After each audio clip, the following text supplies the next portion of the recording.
अस्सलाम वालेकुम दोस्तों, मैं उसमें और आप देख रहे हैं समझला टीवी जी। दोस्तों आज की इस वीडियो में आपको बताऊंगा कि आप किस तरह जो है अपने जेस नंबर के सारे मालूमात हासिल कर सकते हैं। बहुत आसानी के साथ अपने नंबर के इंफॉर्मेशन निकाल सकते हैं एक सिंपल सी कोड को मिला के। तो एक बहुत अच्छी इन्फॉर्मेशन आपके लिए लेकर आया हूँ। अगर आप चैनल पर नए हैं और अभी तक आपने हमारा यूट्यूब चैनल समझला टीवी को सब्सक्राइब नहीं किया हुआ है तो प्लीज़ जल्दी से उसे सब्सक्राइब करें और सब्सक्राइब करने के बाद बेल का आइकन पर ज़रूर क्लिक करें ताकि मैं फिर जब भी कोई वीडियो अपलोड करूँगा आपको सबसे पहले नोटिफिकेशन मिल जाएगी। तो चलिए शुरू करते हैं।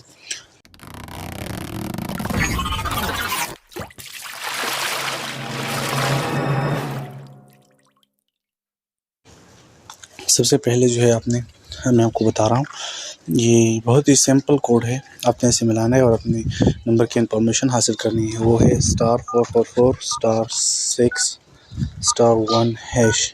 इसको जो है आपने मिलाना है, ठीक है।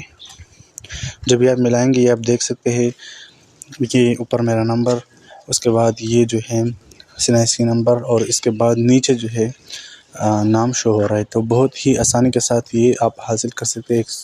एक छोटी सी सिंपल सी कोटी। उम्मीद करता हूँ कि आप लोगों को पसंद आई होगी। अगर पसंद आई है तो वीडियो को लाइक, चैनल को सब्सक्राइब करें ताकि इस तरह की इन्फॉर्मेशन वीडियो के लिए मैं लेकर आता रहूँ और आपको नोटिफिकेशन मिलता रहे। तो इंशाल्लाह मिलेंगे अगली वीडियो में। तब तक के लिए दीजिए मुझे इजाज़त। अल्लाह हाफ़िज़।